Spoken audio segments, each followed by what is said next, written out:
The sky had been threatening all afternoon. Heavy clouds rolling in from distant horizons and casting an eerie gray pall over the neighborhood. By late day, the thick humidity had become almost suffocating, as though even the air was bracing for whatever chaos nature intended to unleash. People rushed about with anxious glances upward, umbrellas in hand, feeling that inexplicable tension just before a severe storm. Wind rattled loose shutters, and crows circled overhead in sharp, agitated patterns. The forecast warned of possible flash floods in low-lying areas, but many residents were used to such announcements, never truly expecting the water to rise with any real fury. In a small one-story house near a quiet stream, a pitbull named Blaze rested beside the living room window, his broad head on his paws and his eyes following every flicker of motion in the darkening sky. Even indoors, there was a pressure in the atmosphere that set him on edge. He belonged to an older gentleman named Harold, a retired firefighter who had brought Blaze home from a shelter years ago. Harold often joked that Blaze's wide chest and serious expression reminded him of the old station chief, tough on the outside, but loyal and soft at heart. The dog watched Harold pace around, switching on lamps, double-checking the locks. The scent of impending rain was everywhere. A droplet finally spattered against the window, then another, and the storm arrived all at once, water hammering the streets in a pounding torrent. The noise echoing through the narrow neighborhood roads. The lights flickered momentarily, and Harold braced for the chance of losing power. Nearby, the stream's gentle trickle began to rise in volume until it was a dull roar. A reminder that small waterways could become treacherous in an instant. The ground, already saturated from previous rains, could hold no more. Water began pooling in the yard, inching up the driveway, turning grass into mud. Lightning scored the sky like electric veins, and thunder rumbled with a deep, ominous voice. Blaze grew restless. He padded to the door and whined softly, ears swiveling at every thunderclap. Harold, hearing the dog's distress, gently patted his side. "It's all right, boy," he murmured. "We'll ride it out." Yet even Harold, in the pit of his stomach, felt an uneasy twist. He'd seen storms like this before, and he remembered how quickly they could escalate. He glanced at the window again. The night had descended early, and the outside world was reduced to shadows. Rain lashed streets, and the stark flashes of lightning. Across the way, he could just make out the silhouette of a neighbor's house as the wind whipped a screen door back and forth. The water outside climbed steadily, a creeping tide that turned sidewalks into shallow rivers. The stream behind Harold's house spilled over its banks, swirling onto the road that curved alongside it. In a matter of minutes, that gentle stream had transformed into a violent rush of water, carrying branches, debris, and anything else it could claim. The neighborhood, nestled in a lower-lying area, had endured floods in the past, but tonight it felt different, harsher, faster, more unforgiving. Blaze's ears pricked. In the cacophony of the storm, he'd caught a scent or a sound that drew his attention. He rose to his feet, tail stiff, muscles taut. Harold noticed immediately. "What is it?" Harold asked quietly, though he knew the dog couldn't respond with words. The pit bull stared at the door, giving a low, uneasy rumble in his throat. Then he moved to the window, pushing his nose against the glass as though trying to see better. Lightning flickered again, illuminating the flooded street. In that split second, Harold thought he saw a shape, somebody outside, caught in the rising water. He blinked to clear his eyes and looked again, but the darkness swallowed everything. "Stay," he told Blaze, and pulled open the door just enough to peer out. Wind tore at his face, sending rain into his eyes. The yard was completely submerged.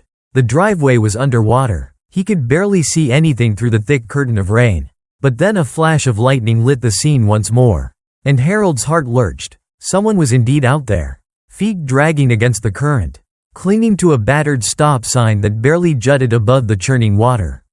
They were shouting, but their voice barely registered over the roar of the storm. Harold slammed the door shut.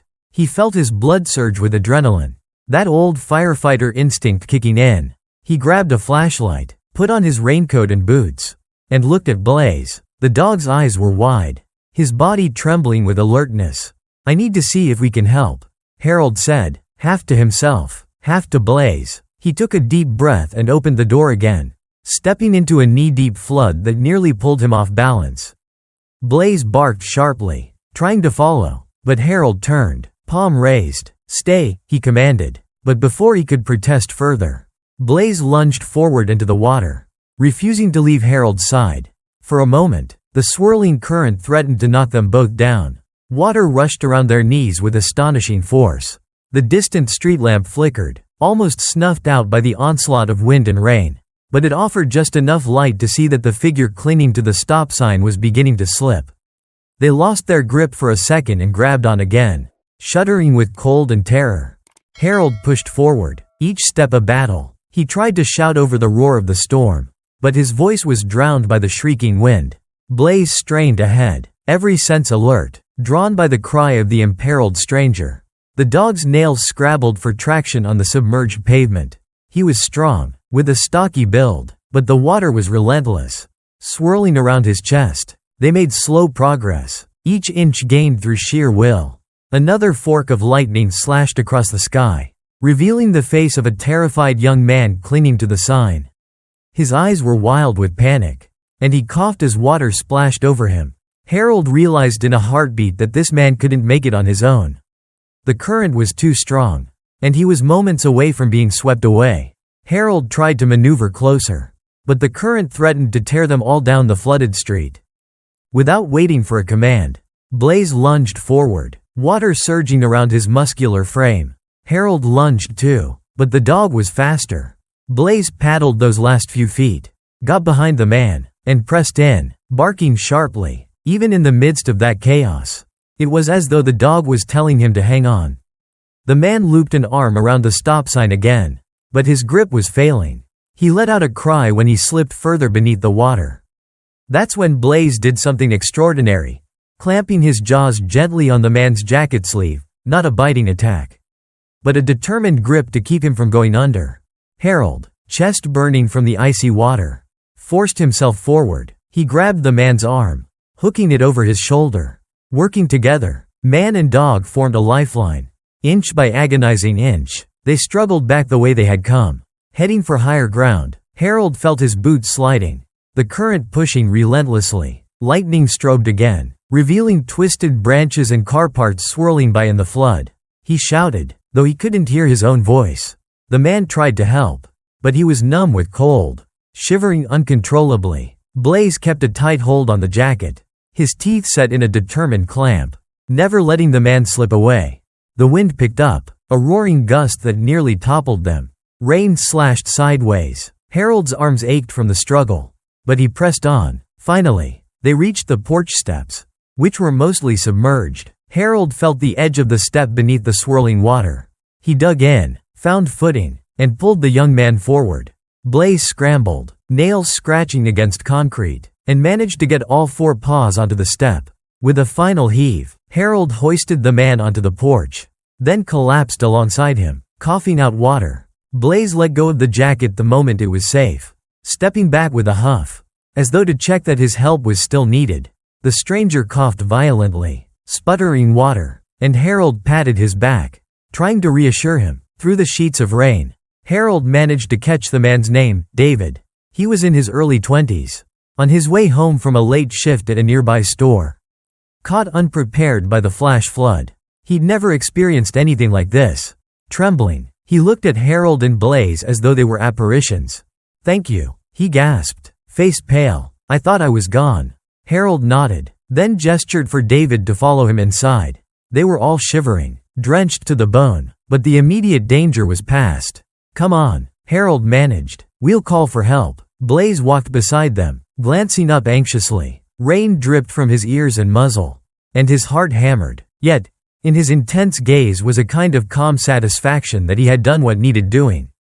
The entire rescue had felt like an eternity, but in truth it had taken only minutes. Inside, Harold flicked on the lights. Amazingly, the power still held. The living room felt warm compared to the outdoor maelstrom. Water pooled around their feet, dripping from their soaked clothes. The windows rattled under the bombardment of wind and rain. Harold directed David to sit on the couch, then grabbed towels and a blanket. Blaze shook himself off, water spraying everywhere, but no one was in the mood to complain. The house smelled of wet fur and petrichor, a scent that mingled with the underlying tang of fear and adrenaline. David was coughing, though not as violently now. His hands were still trembling, and Harold rushed to the kitchen to get him something hot to drink. As he returned, the flickering overhead light revealed the exhaustion etched on David's face. He stared at Blaze in disbelief. He saved me," David stammered, voice still shaking. "He held onto my sleeve. I never thought a dog could do that." Harold pressed a mug of tea into David's hands. "He's got a knack," he said softly, patting Blaze's side. "He'd do anything for folks in trouble. It's just in his nature." Blaze sat at Harold's feet, glancing up with those piercing, affectionate eyes. Though the dog was visibly tired from battling the floodwaters, there was a quiet pride in his stance, tail thumping once on the floor, as if to say everything was all right now. When the wind howled again, David jumped, clearly on edge, and a fresh wave of lightning lit up the windows. Through the watery glass, they could see that the level on the street was still rising. Swirling around the lower part of cars and mailboxes, the little stream had become an angry river, devouring everything in its path. This storm, it seemed, was far from over. Harold dialed the emergency number, and the operator's voice crackled with exhaustion. "All emergency services are currently overwhelmed," the operator explained. "Please remain indoors if you're safe, and do not attempt to travel. Rescue crews are prioritizing life-threatening situations." Harold briefly explained what had just happened and was advised to stay put until the worst of the storm passed. They would send help if they could, but there were countless calls that night. David wrapped the blanket tighter around himself and took slow, careful sips of tea. He kept glancing at Blaze as though still processing what had happened. Meanwhile, Harold retrieved a large quilt and laid it on the floor for Blaze, who seemed grateful for a dry place to rest. In the hush that followed, they all listened to the storm's relentless rage outside. Occasionally, thunder rocked the window panes, and the glare of lightning revealed the yard transformed into a swirling sea. A few minutes later, a faint beeping sound cut through the dull roar of the rain. David stiffened, looking toward the window. "My car alarm," he murmured, voice laced with despair. "Guess the water's high enough to set it off." Harold, mindful of David's stress, tried to keep him calm. "It's not safe to go out there," he warned gently. "Let the alarm run its course. Cars can be replaced, people can't." An hour passed in tense vigil. David's teeth chattered occasionally, and Harold offered him dry clothes, a mismatched combination from the old clothes hamper. But at least it was something warm. Blaze stayed close, occasionally getting up to circle the living room, sniff at the windows, then settle again. He seemed to sense that the danger wasn't entirely over, that the night still held threats for the unwary. Harold, experienced with emergencies from his firefighting days, constantly reminded himself to stay alert, keep an eye on the water level outside, and be ready to act should something else go wrong. At some point, David fell into a restless doze on the couch, the exhaustion of near drowning seizing him. Harold quietly placed a pillow under his head, then turned to watch the rain through a gap in the curtains. Blaze stood beside him, the dog's sturdy frame a reassuring presence. Each flash of lightning revealed glimpses of the flooded street, a floating trash bin, branches swirling in the torrent. Harold felt a pang of worry for neighbors who might also be stranded or in danger. He considered heading out, but a single step beyond the threshold told him how hazardous it would be. The water in the yard now lapped at the door. Then, close to midnight, the rain finally began to ease. The thunder, once overhead, rumbled to a more distant corner of the sky. The wind diminished to a lower howl. This wasn't a complete end to the storm, more like a fragile lull. Still, it was enough for Harold to slip out onto the porch again, flashlight in hand, while Blaze remained inside, staring through the window. The flood had reached halfway up the porch steps, leaving Harold only a small patch of dry ground at the top. He shone the flashlight over the wreckage, broken fences, waterlogged furniture, scattered tree limbs. Across the way, a utility pole tilted precariously. Farther down the street, cars were nearly submerged, their headlights faint glimmers underwater. It was a disheartening sight, but at least the current wasn't as powerful as before. When Harold retreated indoors, Blaze greeted him with a quiet, questioning whine, as if asking for an update. Harold knelt down and ruffled the dog's ears. "Nothing more we can do tonight," he whispered. "You did good, boy, real good." Blaze's eyes were bright despite the night's ordeal, and his tail offered a slow wag. The dog had braved a torrent that could have easily swept him away. His primary concern to save a stranger who needed help.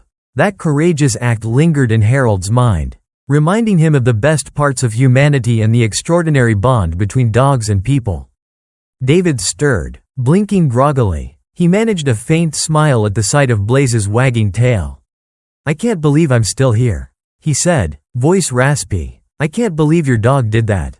Harold nodded. "When you've lived a life where people tend to judge pit bulls as aggressive or dangerous, you learn pretty fast that they're just dogs. Dogs with big hearts who'll do anything for you if you treat them right." David lifted a hand, as if beckoning Blaze closer. The pit bull responded immediately, muzzle nudging David's leg, warm breath on his skin. In the soft glow of the living room lamp, the two locked eyes, one with gratitude, the other with calm reassurance.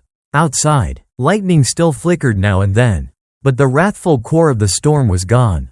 Rain continued to fall, though gentler, a lullaby of water that, under different circumstances, might have been soothing. The hours slipped away in a haze of relief and fatigue. Harold dozed in an armchair, flashlight balanced on the side table, while David curled up on the couch.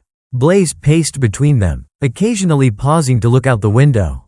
At times, the dog seemed almost restless, as though some part of him remained on high alert, waiting for the storm's next move. But by the early hours of the morning, the wind had died to a whisper, and only a steady drizzle tapped against the windows. Dawn's early light revealed the full extent of the flood's devastation. The water had receded slightly but still formed large pools across the neighborhood. Debris littered the streets, uprooted shrubs, tangled fence wire, shattered glass, and random objects carried by the current from who knew where. The sky was a somber, heavy gray, with dense clouds drifting slowly, as if tired from the night's violence. Harold woke, groaning at the stiffness in his back, and David roused as well. Pushing the blankets aside, Blaze stood up from where he'd been lying near the door. He gave a huge stretch, forelegs extended, then turned to wait for Harold's cue. Harold opened the door cautiously.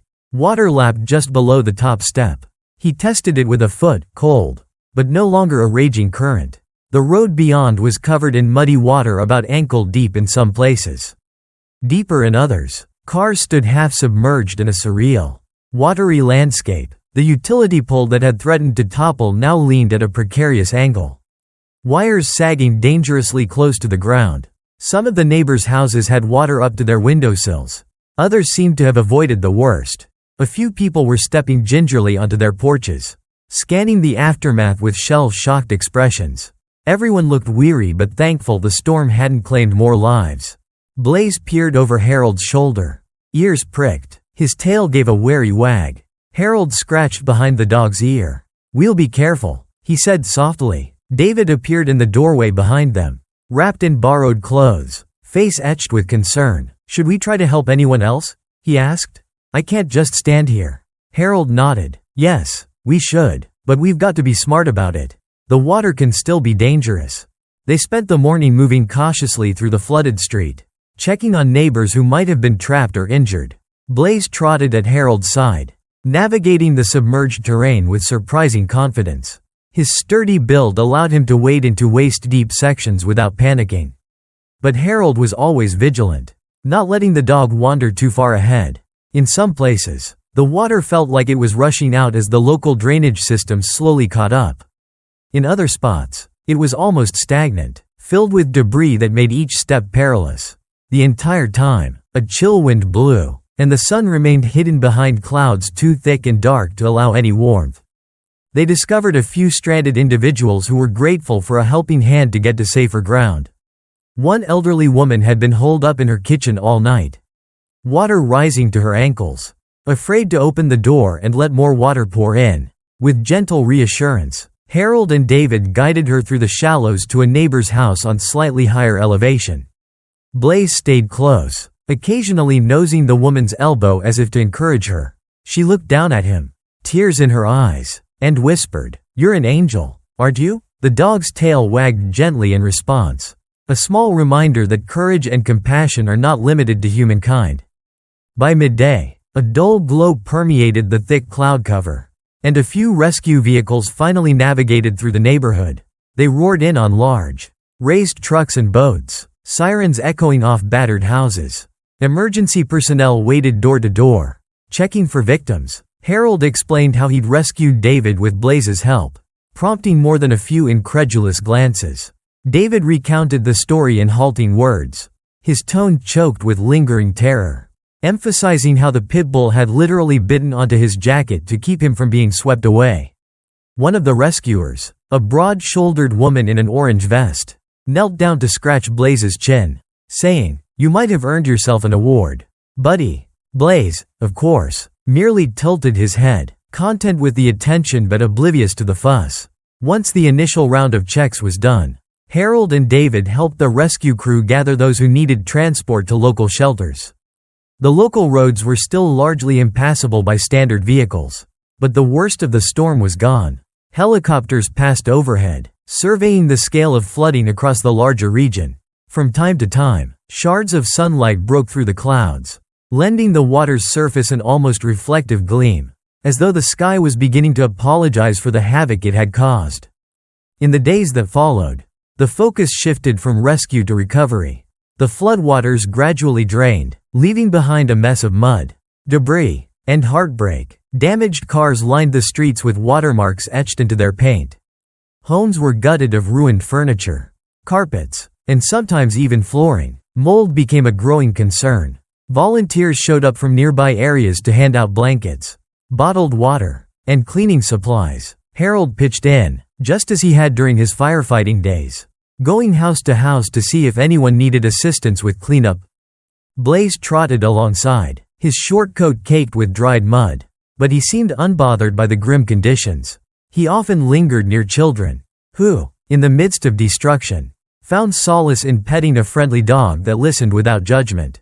Their eyes lit up whenever Blaze wagged his tail or licked their hands, offering a moment of normalcy after the trauma of the storm. Word of Blaze's heroics spread quietly through the neighborhood.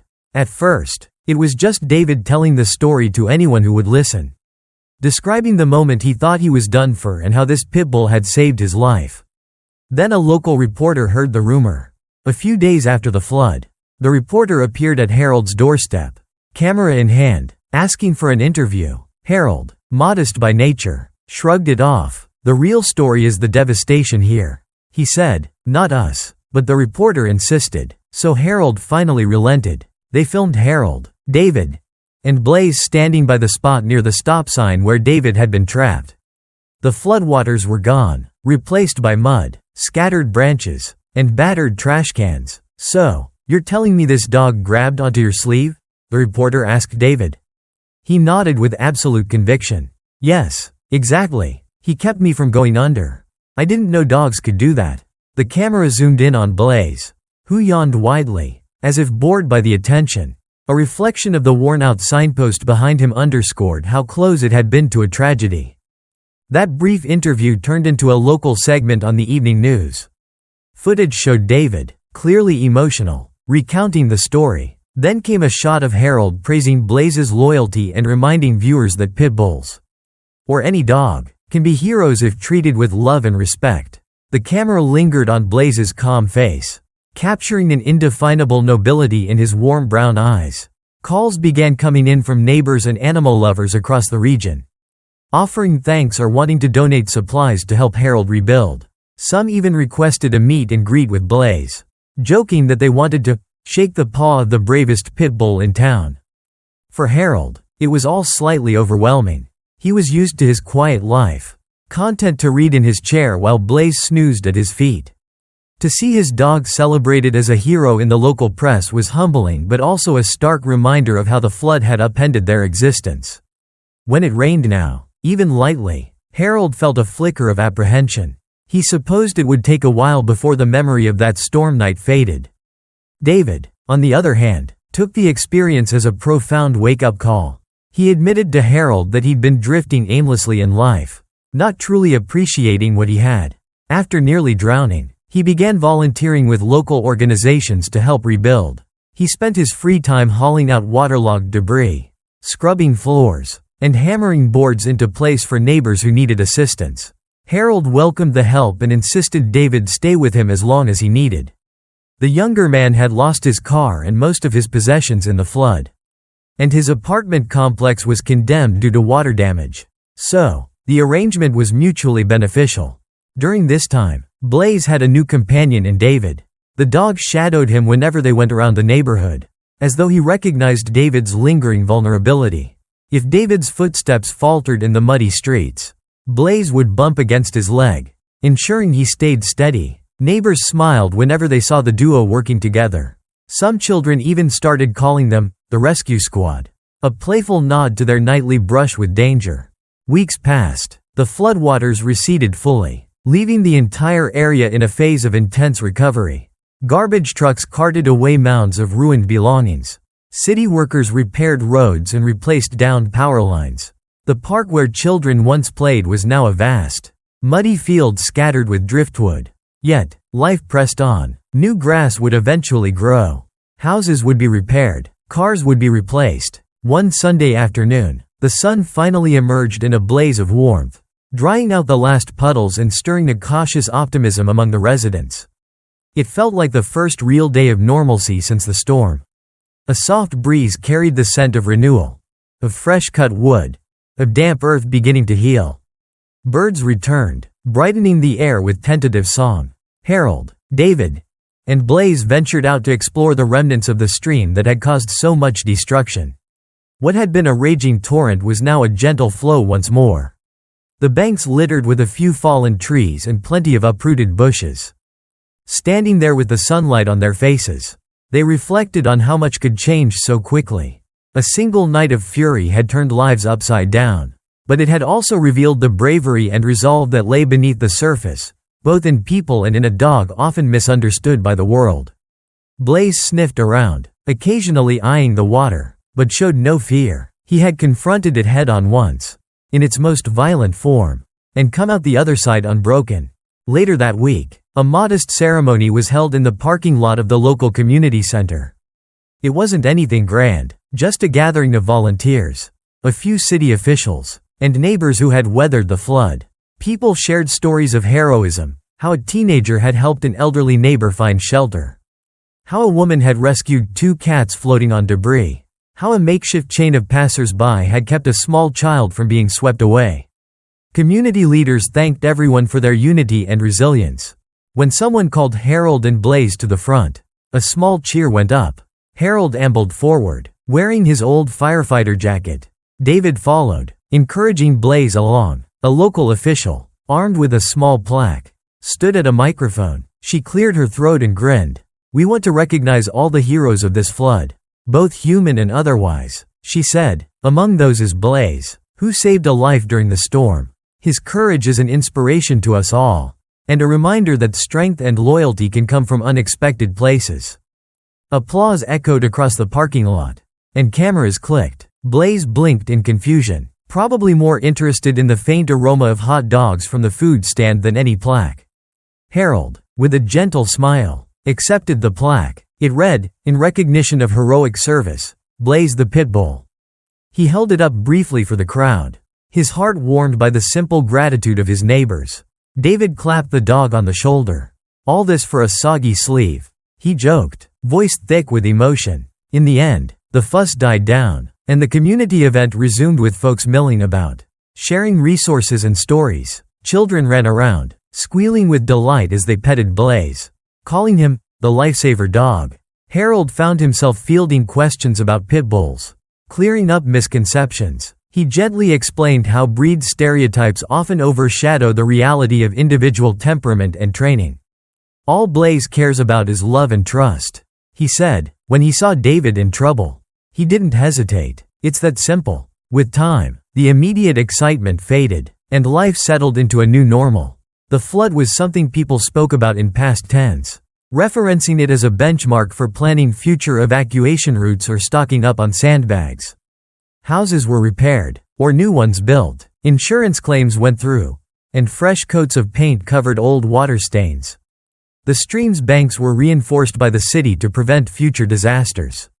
Children returned to school, with stories of the big storm slowly transforming into half-remembered legends to be told to newcomers. But some changes were permanent. David, once restless and unrooted, found a sense of purpose in community work and began training to become an EMT. He often said the moment Blaze grabbed onto his sleeve had sparked a realization. Life was too precious to drift without direction. And saving someone else's life felt like the highest calling he could aspire to. Harold, meanwhile, went back to his quiet routines, grateful for the calm. Yet, a subtle transformation had occurred in him as well. Watching Blaze's heroism reminded Harold of his own younger years in the fire service. The sense of duty and fulfillment that came from helping others. It rekindled an old spark. Sometimes, on rainy nights, Harold would sit by the window while Blaze lay at his feet, ears twitching at every peal of thunder. The memory of that storm, with its lightning-lashed streets and swirling waters, would come back in flashes. He'd recall the moment they stepped into the current, the way the floodwater seized them, the raw terror in David's eyes, and Blaze's unwavering commitment to keep him safe. It was a memory both fearsome and awe-inspiring, a testament to the ferocity of nature, the fragility of human life, and the power of compassion to bridge the gap. The plaque they had received, a small, unassuming piece of wood and metal, rested on the living room wall. A gentle reminder of the night a Pitbull named Blaze saw a life in peril and refused to let it slip away. Harold never dusted it off too carefully, preferring it to show its age and the stains of that watery chaos. Each smudge, each faint scratch, was a story in itself. As time flowed onward, people stopped talking about the flood as much, and the neighborhood resumed its quiet normalcy. A new generation of puppies was born, new families moved in, and the city made infrastructural changes to mitigate future disasters. Yet, in the annals of local legend, the story of Blaze remained. Parents told their children about the heroic Pitbull who braved the floodwaters to save a stranger. Animal rescue organizations cited Blaze's story as an example of why dogs, even those labeled dangerous by some, could display remarkable empathy and heroism. On particularly beautiful mornings, Harold would open the front door so that sunlight pooled into the living room. Blaze would lumber onto the porch, tail wagging, as though welcoming the day. In that bright hush, with birds singing in the oak trees, no one would ever guess that once upon a time, that very porch had nearly been submerged. The memory felt distant now, softened by the passage of days, but it remained a tether to the realization of how delicate life could be, and how swiftly one event could bring out the best in both man and dog. In this serene after-flood world, Blaze aged gently, muzzle graying, but spirit undiminished. He continued to greet neighbors, wagging his tail at the kids who remembered him as the rescue dog. In fair weather, Harold would take him around the block to check in on old friends. Often, they saw David rushing by in his EMT uniform, an excited grin on his face, heading to the station for his next shift. He never passed without offering Blaze a quick pat, acknowledging that everything he was doing now, the lives he was saving, stemmed from the dog's act of courage. Eventually, those who had been rescued that night moved on with their lives. But many stayed in touch, especially David, who saw Harold and Blaze as something akin to family. Holiday dinners were sometimes spent together, the living room filled with laughter and the smell of roasting food. Blaze would curl at the hearth, dozing in the warmth, occasionally opening an eye if someone mentioned the word flood or rescue. The dog seemed almost to recognize those words, though that might have been the human desire to ascribe deeper understanding. Regardless, there was no doubt in anyone's mind that Blaze had changed more than one life that night. And so the tale of the Pitbull who braved the flood became woven into the tapestry of the town's identity. It was retold in local schools, featured in an animal welfare newsletter, and recalled fondly whenever storms threatened again. For while hurricanes and deluges would come and go, the impact of one dog's gallantry remained evergreen. The battered stop sign, still a fixture on the corner, now properly reinstalled, served as a silent witness to a moment when heroism sprang up in the most unlikely of places. Long after the storm clouds had vanished and the neighborhood had been rebuilt, the story lived on. It lived in the resolute posture of the Pitbull trotting down the street with an almost regal bearing. in the determined steps of the young EMT hustling to answer an emergency call, in the weather-worn plaque mounted on Harold's wall. Whenever anyone asked about it, Harold simply shrugged and said something about how Blaze was a good dog, and how all good dogs have a natural drive to protect. But those who had been there, who had seen the roiling water swallowing the road, who had heard David's panicked cries, and who had watched as Blaze refused to let that cry go unanswered, knew there was nothing ordinary about this Pitbull at all. It wasn't just about canine instinct. It was about a selfless act that blurred the lines between species, reminding everyone that compassion was not exclusive to humans. On that storm-lashed night, in a small neighborhood beset by chaos, one Pitbull had proven that sometimes the bravest hearts beat in those who expect no reward, no praise, only the chance to do what is right. That memory stood as a promise, an enduring testament to the way adversity can spark extraordinary acts of courage. And whenever the rain clouds gathered, whenever thunder rumbled through the distance and the sky opened up once more, Harold would look down at Blaze, place a hand on his loyal companion's head, and feel a quiet reassurance, because he knew, deep in his bones, that no matter how fierce the storm, there would always be a steadfast heart ready to step into the torrent and save someone who could not save themselves. And that knowledge warmed him more than any sunlight ever could.